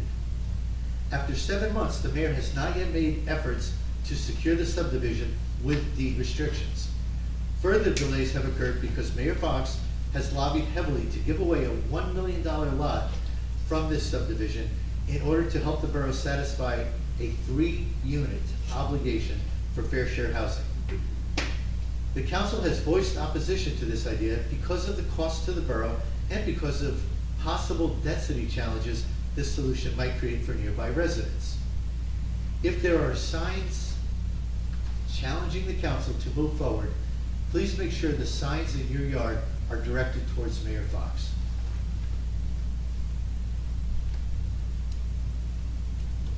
You can handle that after. Got it. I'm still doing my comments. Oh, great. I'm sorry. Active mayor. I'm sorry. I had a question. Okay. No, I think that's fine. Okay. I'd like to make a comment about Local 152. I try to make a comment every council meeting about Local 152. My heart goes out to this union who have been working for almost 1.5 years without a contract.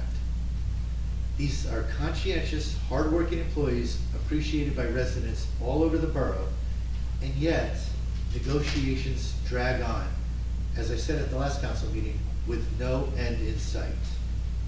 Again, and I will try to say this at every meeting until it is resolved, the council has very little understanding as to what the challenges are in these negotiations.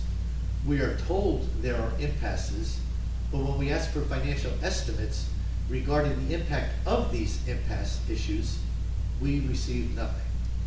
We are not allowed to approach union members or union reps in order to maintain the integrity of the bargaining process. All that said, the council ultimately must approve any contract agreed upon. We ask publicly, and I'm asking again tonight, to be allowed to participate in the bargaining sessions, and we are ignored.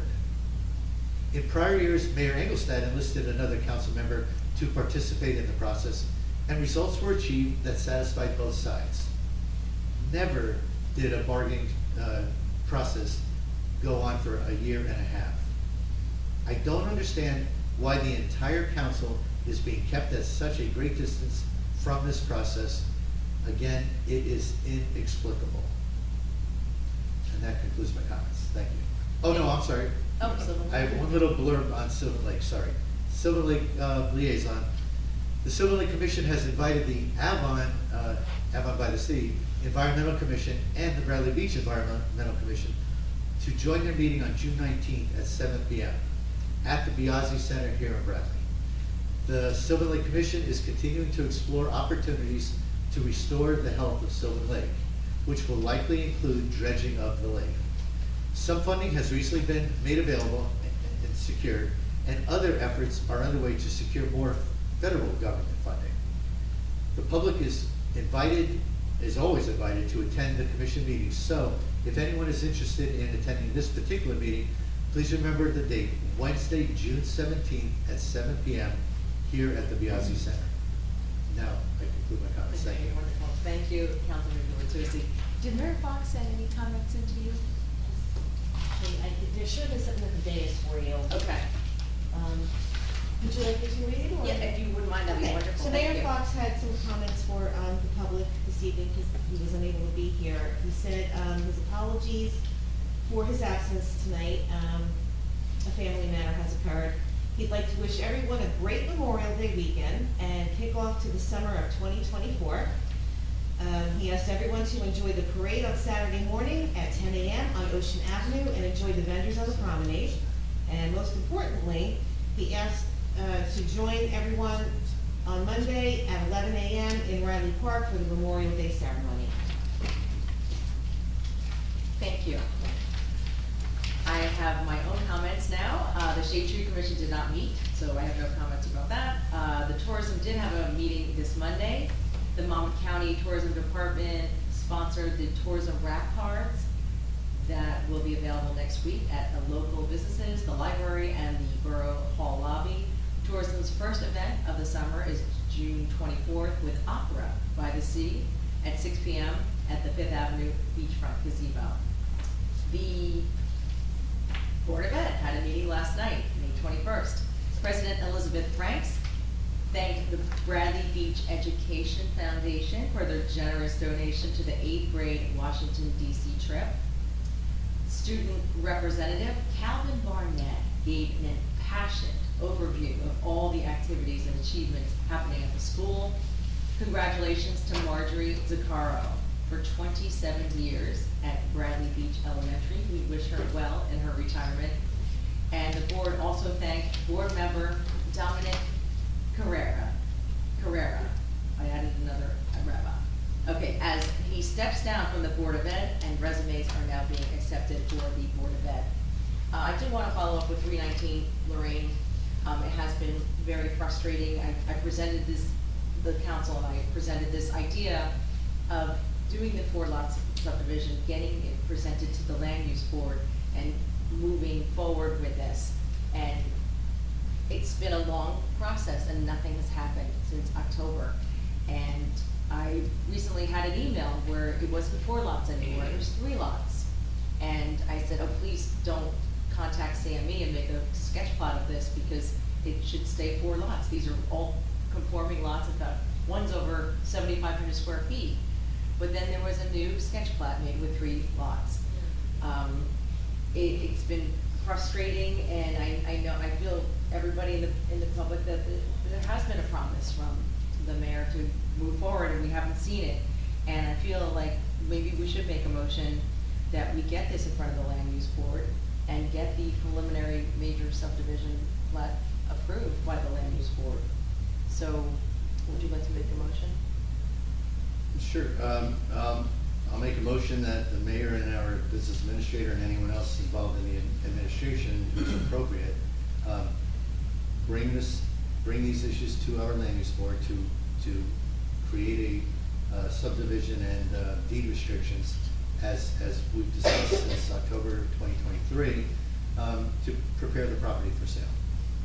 Is there a second? Second. Mr. Noble? Yes. Mr. Gubatose? Yes. Ms. Mahoney? Yes. Mr. Weber excused. Mayor Fox excused. I'd like to. Can that note be noted for 4 lots, not just the original plan? Can you at least make sure, because your original plan didn't say 4 lots? That's what, yes. I know you said as 4 planned, lot but I'd like it subdivision. to be as. Yes, that was, did you say In there, 4 no, lots? he didn't say 4 lots. I did so. have that in my notes, but thank Okay. you for reminding us, and I Thank do you. would like to also say we opening for public comments. So So, please, raise your hand, come up. Cindy, you're on a roll. Okay. I would advance on this stuff here. Cindy Lucanio, 218 Fourth Ave. Thank you for bringing up that topic. It was one of the concerns I had,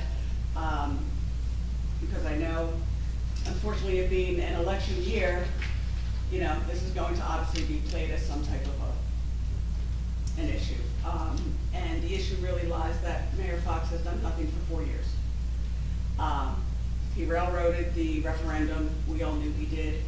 And at this point, it's almost at the point of, you know, yes, it's great to put in a request to make sure if we are gonna move forward, it is for 4 lots. Otherwise, I would be saying, you know, push to just delay it at this point and almost start over, which I would hate to say. It is unconscionable that the mayor feels it's his right just to take $8 million from the taxpayers and give away that land. Yes, I understand there may be a need to satisfy the fair housing requirement of 3 units when, first of all, there's other towns that have hundreds and thousands that aren't fulfilled. Why we're having this crushing rush to just do 3 is suspect at best. Additionally, that's lost revenue for us, that's lost continued revenue from taxes. Like you pointed out, that also becomes a density issue for the surrounding neighbors. That's certainly not something that they bought their properties intending or thinking that would happen. So I would hope you definitely fight for that to be 4 lots. And we all know with the prices of real estate, that each lot is worth a minimum of $1 million. So that is certainly something money that we can use in our coffers for Bradley Beach, since money seems to go missing very quickly here. Additionally, singling out but not singling out Ms. DeMarco, it's unfortunate that she has gotten up and left during the meeting. I would hope that that is noted formally in the minutes. I almost at this point question why does she even attend our meetings? There's a zero ad, and there's really no reason for it. If we're not gonna get answers and it's just gonna be comments, then let's move this meeting along and, you know, just streamline where we can, and there's really no reason to have her here. Certainly don't want her to feel uncomfortable, certainly don't want her to feel that she's ever under attack. But like I said, it's a zero value add, so maybe we just, you know, disperse it back and not have to deal with it any longer. We deserve better on that.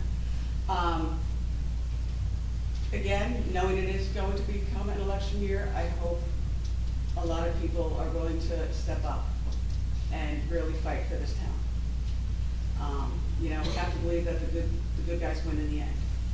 And I hope everybody will remind themselves of everything that our mayor has failed to provide us, while trying to, of course, blame the council when the council is a legislative body, not the administrative. So let's, you know, hold those accountable where we need to. And I think you guys are doing a great job. Thank you. Appreciate it. Thank you for your comments. Actually, we'll go with Mr. Shisias. Yes.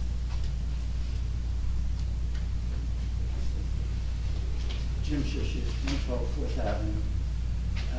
In the event that you have not checked your emails recently, I'm pleased to report that Rick Bartholomew and I, as requested,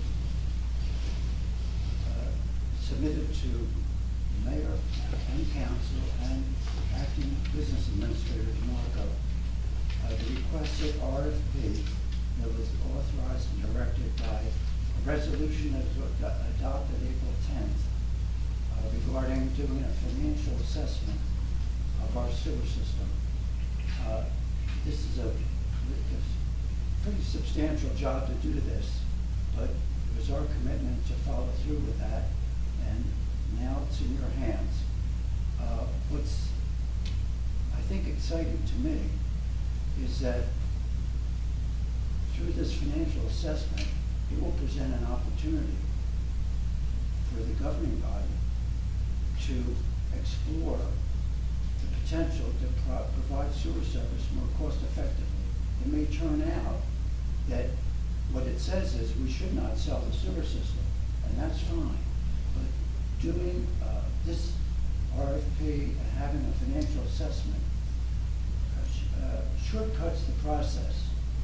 We will know up front whether it makes sense or not. If it does, then it can proceed to the next step. And in that regard, Rick Bartholomew and I are, as volunteer residents with a lot of knowledge and experience, very willing and able to participate however determined we can add value. As volunteers, we would be pleased to do that. The other is with respect to matters that relate to the budget and how this would play into that. I know it's sensitive, just attending these meetings. Money to pay for this financial assessment that would be for the financial advisor that would be hired should not come out of the municipal budget, but rather should be from the sewer fund, which, as far as I know, probably has about $1.8 million in surplus. So considering this is for the purpose of evaluating the sewer system, the money should come from that sewer fund, not from the municipal budget. Thank you. Can we add this to the next meeting? Okay, thank you very much for everything, Jim. We appreciate your expertise and your time. Ms. Greenblatt. Shauna Greenblatt Janoff, 414 Monmouth Avenue. I'm going to echo what Council Gubitosi and Council DeNoble, as well as Cindy had mentioned, and I'm going to speak as a resident. So I have a prepared statement about 319 Lorraine for the record. I noticed 2 lawn signs pop up out of the ground yesterday about the ongoing issue of 319 Lorraine, owned by the borough since 2020. One of the signs read, "Keep the promise, sell the church," and the other simply, "Sell 319 Lorraine." I have recently asked the mayor at multiple council meetings on updates for dispensation of the church. It is in the community's interest to sell off this property, recoup the return made on the purchase, take advantage of the increased value of the current real estate market, and get the tax ratables. The ball sits squarely in the court of the mayor and administration toward resolution. The mayor skewed the initial interest in using the complex for a community center in 2022 with a referendum to spend $10 million to refurbish the building, which we all know was voted down overwhelmingly. In early 2023, the mayor got cost estimates for demolition and sale. By mid-2023, he conducted an engineering RFP with council's input to help handle demolition and sale, but with no respect to the artifacts.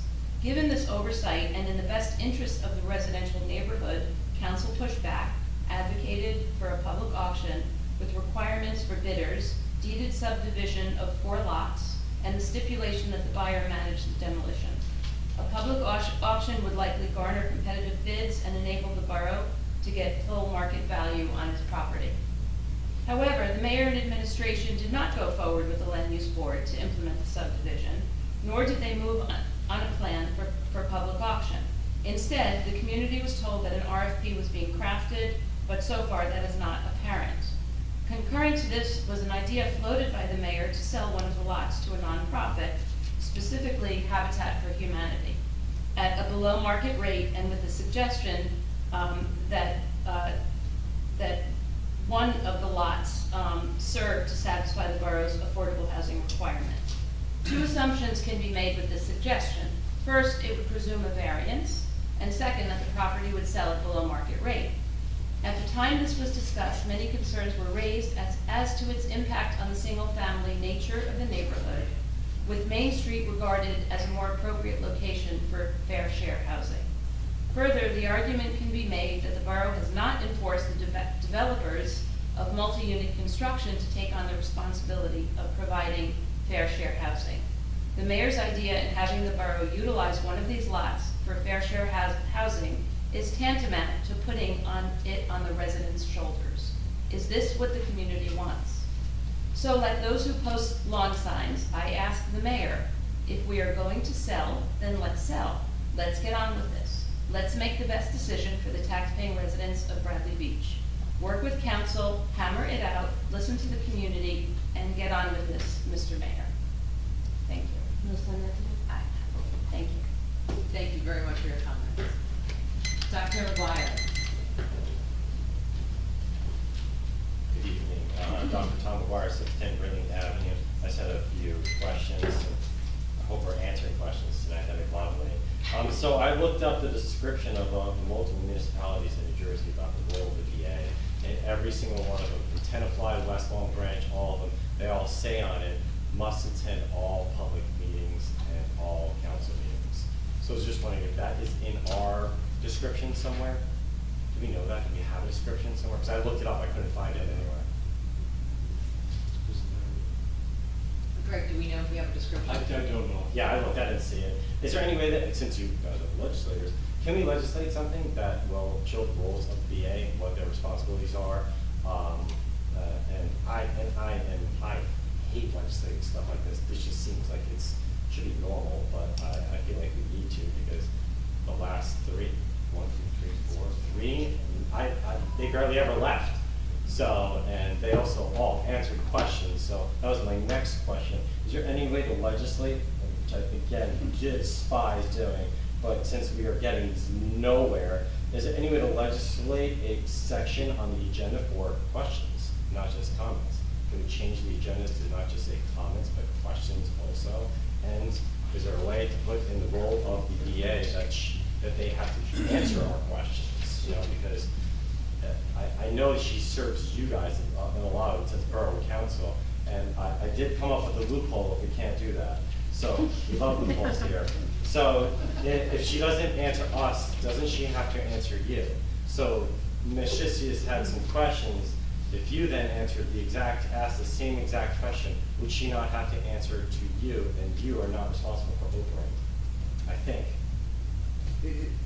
I can't answer all of your questions, Tom, some of them we'll have to discuss with Mr. Cannon, but it was definitely, we all try to manage the questions, we all welcome questions, but we all acknowledge we don't always know the answers. I love an I don't know. Right. I'm good with an I don't know. I'm not good with go do something else and bother Erica, give her some more work, and give Mr. Bernstein more money.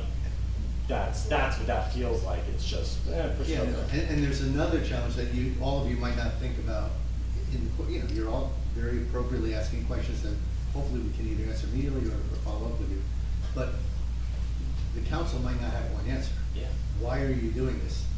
Councilwoman Vanova, President Vanova might have a different answer than Gubitosi, and still a different answer. So there's a lot of comments are easy to administer. Questions are infinitely more challenging. Yeah. I don't think anyone here wants to avoid questions, but it's a 50-50 bet at best that we'll even be able to answer them. What I have advocated for, and what I will continue to advocate for, and I imagine the council will agree, is to have a better process. Because when we don't have answers, and that's legit, somebody says, we'll get back to you, we'll follow up. And I don't believe we consistently do that. The administration. No, I understand that. So we need to have a better process. Okay. So I'd really like you to look into the loophole about you asking all those questions that I think will ask amazing questions. I want to know those answers too. And yeah, that's about Oprah. And I just wanted to let everyone know too about the Oprah bill that you guys are talking about. That bill was, one of the key sponsors to that bill was the attorney that Larry Fox hired, which is Vicki Flynn. So she wants to take away our transparency, and that is who he actually hired. So it's just to show everyone here who he's actually involved with. And the last thing is, I remember last year that there was a big announcement, and which I was happy about, is learning who the Grand Marshal of the Memorial Day Parade was. And I haven't heard anything about the Grand Marshal of who the Memorial Day Parade is this year. And I know that was a big thing. It's a big deal to be named who it is. And I remember Larry made an announcement of it, and what's going on? I think the gentleman to your immediate right knows the answer. Oh, okay. I have it. I was going to get up and. All right, I just thought it would have been more appropriate for the mayor to put that in his announcement, not Mr. Shook, who is just wasn't the town. I'm the one that chooses. that would, that's great, but yeah, he's our mayor, you're not, so I didn't elect you. So, yeah, that was all, and thank you. Thank you for your comments, and hopefully we can give you some answers as well. Commissioner Stevens. My name is Shashias 112 North Avenue. As you all know, I studied the bill list, and I am fully aware, if I remember the numbers correctly, that since May, Mr. Bernstein, including this bill list, has netted $86,000 from our borough. Now, it's my understanding that he's the Oprah attorney, he represents us with the Oprahs and the negotiations for public works. My question is, how successful has he been to serving our community in a positive way? Just want to put that on there.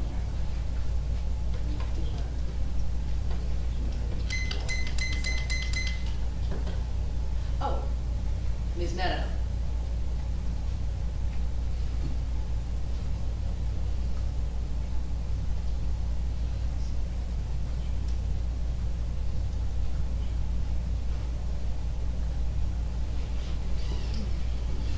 Nancy Meadow, Ocean Park condominiums. Thank you so much for announcing people representing our borough at this meeting. I also know that Mr. Schiff is here, and he's affiliated with the department, as is Mr. Nishankin. So I kind of add them to my list of people that are here. I take it, thank you. No, thank you. My pleasure. Me too. So, I can't believe I'm going to say this, but I so agree with Mr. Cannon, because I think he understands what, and stated more eloquently what I've been stating, which is, it all starts with the purchase order. Bill list is an after fact. We receive services. It's kind of useless. So again, and I always say to you, you have to legislate. And like, Dr. Tom, I don't like to ask you to, it seems ridiculous. But maybe that's our motto. We are ridiculous. And yes, thank you for bringing up DPW, because I would say, like Mr. Cannon, they're in a holdover contract. And I wonder if they go to bed at night with their fingers crossed, because they do have a year more than he does. And I think many people would agree it's despicable. I just want to say that there was an incident with the road on Ocean Park Avenue. It might have been nice. I don't know what we use the website for, and I can't spend my 5 minutes on it tonight. But it would have been nice had that been posted on the Bradley Beach website. I don't know why we don't do things like that. But then let's get into Oprah and the borough. So I've said before, you got rid of the portal. I can't check. I cannot independently find out about the status of a neighbor's home and whether or not it's a registered rental.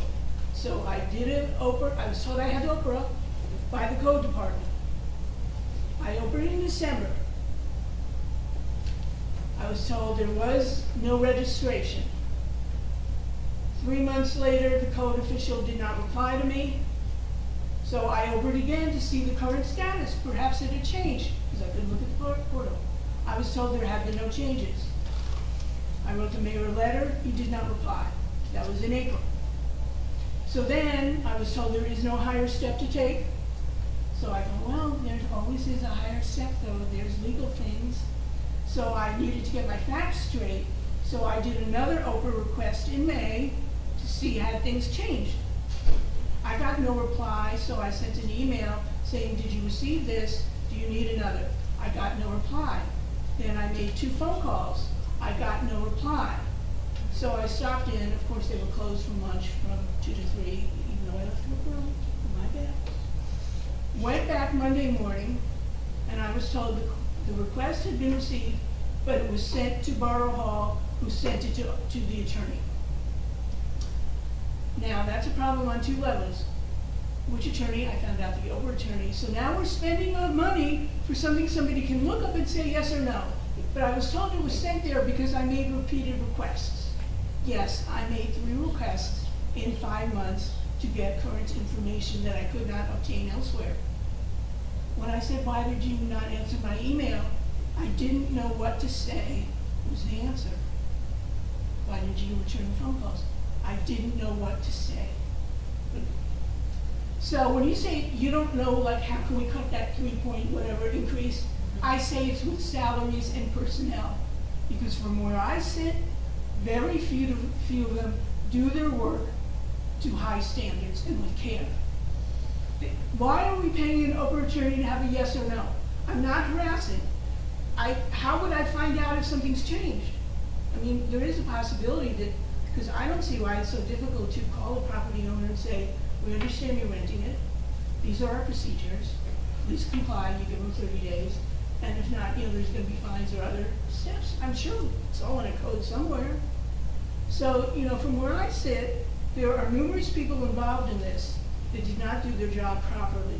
And all I'm trying to do is have like my safety, peace of mind, which I'm not even gonna get into the dogs on the beach, the bicycle lane on the boardwalk, why the borough sign says it's a boardwalk, the signs on the beach say it's a promenade. That's all, okay, that's not as directly related to my neighbor. And I'm sorry to use this time about my own personal thing. However, why can't we have a portal? Why is my neighbor's privacy trumping my privacy? No pun intended with that trump. Thank you. Ms. Meno, you bring up a very good point. Remember when we had the SDL portal? Yes. It was wonderful. Yes. It had all the information, you didn't have to Oprah anything. We need to bring that back. Yes. I've said it, I've asked it. I will bring it up with the mayor. And we need employees to do their job. If there's somebody, how do you not call somebody back? How do you not reply? This is a good, very good question. I mean, say, I didn't know what to say. Why don't you say, well, I sent it over to Borough Hall? Say the truth. The truth always wins. Well said, my friend. Thank you very much. One more, okay. Oh, Mr. Shuck. Oh, I didn't hold somebody else. Okay. Yes, William Chuck, 110 Fifth Avenue, Bradley Beach. Just to let Mr. McGuire know, I've always announced the Grand Marshal, even with the previous administration, Mayor Ingolstadt, when he was mayor, I would announce it as well. And this year's Grand Marshal is Bruce Baker from Atlantic Lock. Everybody I think knows him.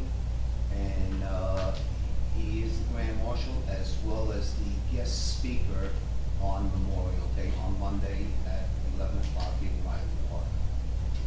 Great, Bill, thank you. What's his name? Baker. Baker. Mr. Shuck, thank you for your service, and thank you for Mr. Baker's service as well. Ms. McGuire.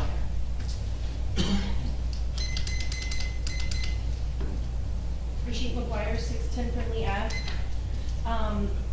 Regarding Mr. Bernstein, I'm sure the fiscal year isn't measured from May to May. I don't know when it is, but hearing he's at about 86,000, I'm thinking, maybe 43 for Oprah, 43 for labor, right under the threshold, as we were told tonight. So maybe it's important for the council to try to get the details, like Councilman Tosi was asking, about it adding up, because it sounds like we're getting pretty close for Mr. Bernstein. And regarding why we're paying him so much money for negotiating DPW, dispatch, court personnel, and clerical, I believe I have that list right. And try not to forget anybody because it's important.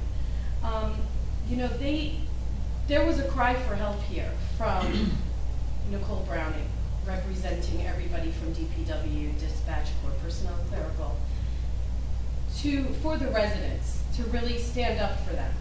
And DPW gets usually some really positive shout outs on our community Facebook pages, but it's been radio silence since they've asked for help. So I'm just urging residents to please contact the mayor and strongly request that a contract gets done for them for last year. Because how do we even do a budget for this year when we don't even have a contract for them for last year? salaries are one of our largest expenses in our budget. So that's just one of the minor but large pieces of why we can't even move forward in this year's budget.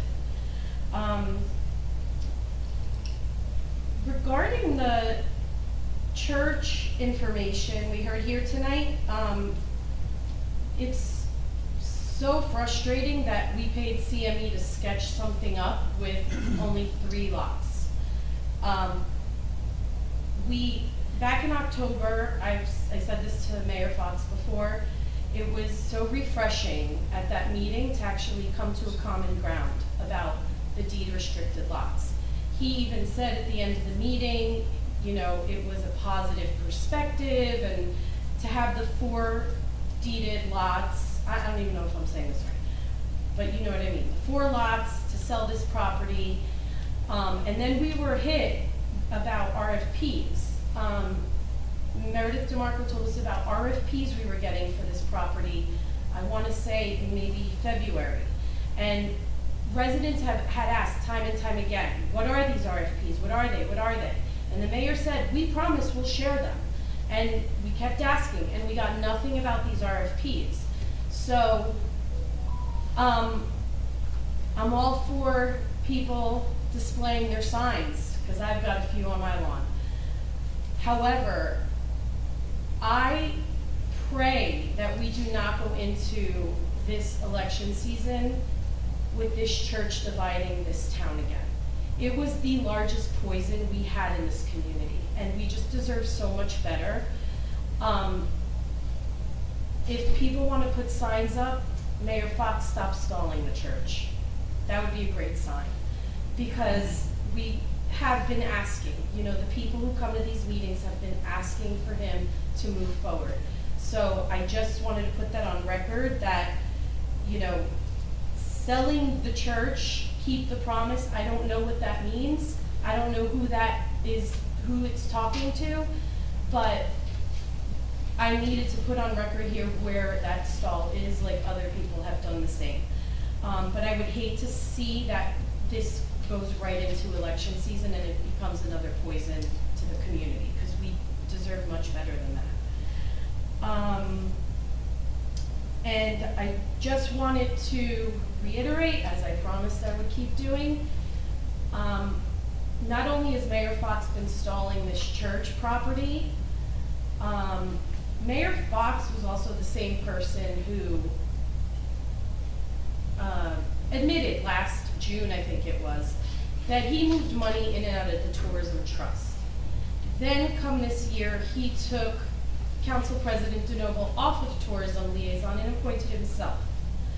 Like, this is who we're dealing with here time and time again.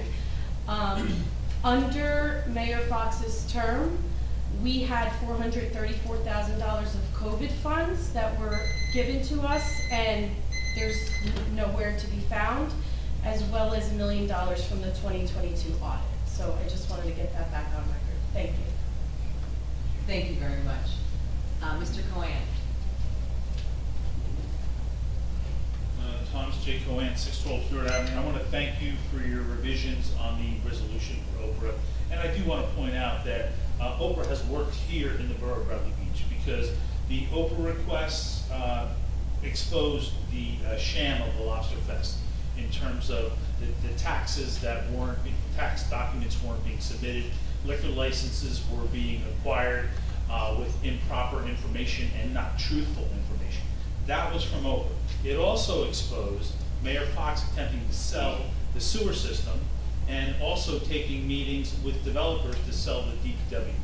That would have never been exposed without Oprah. And that's why they want to get rid of Oprah. And it's really quite embarrassing, but thank you for standing up. The other thing that I want to say, could we have the record reflect that Mr. Marco left at 8:10? I already wrote it down. Okay.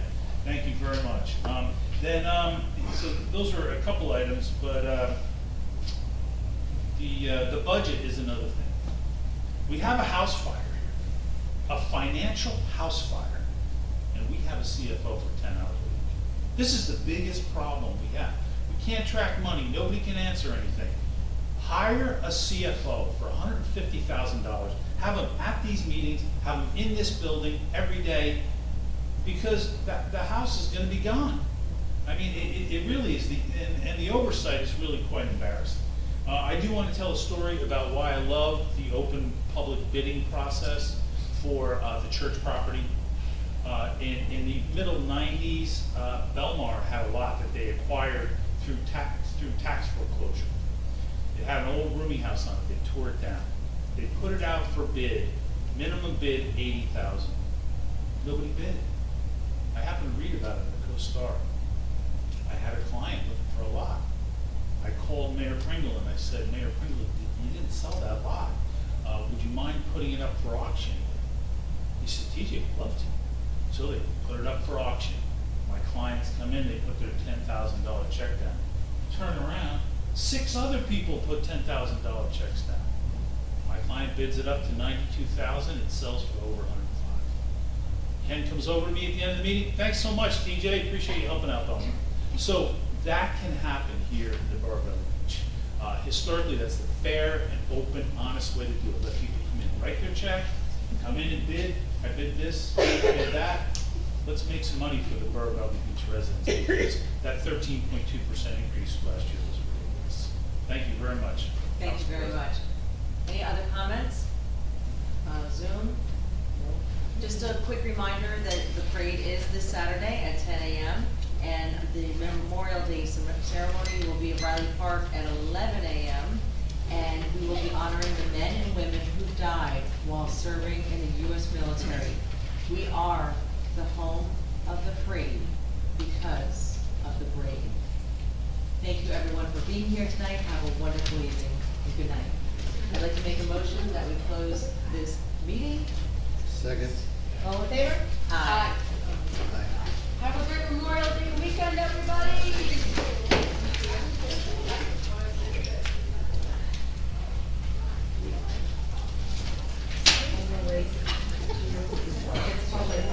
Well done. Thank you. Well done. Thanks, guys.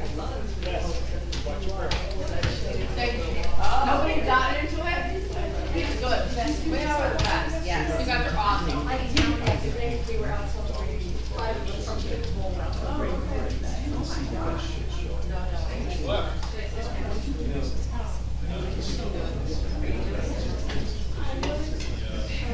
What's that?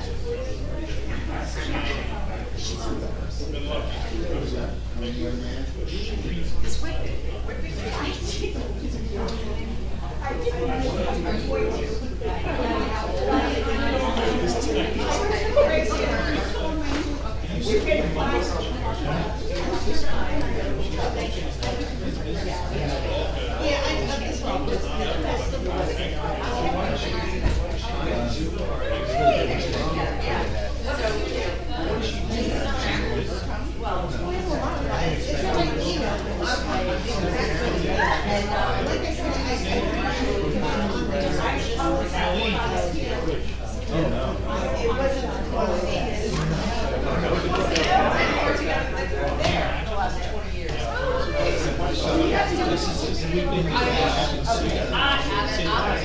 Thank you.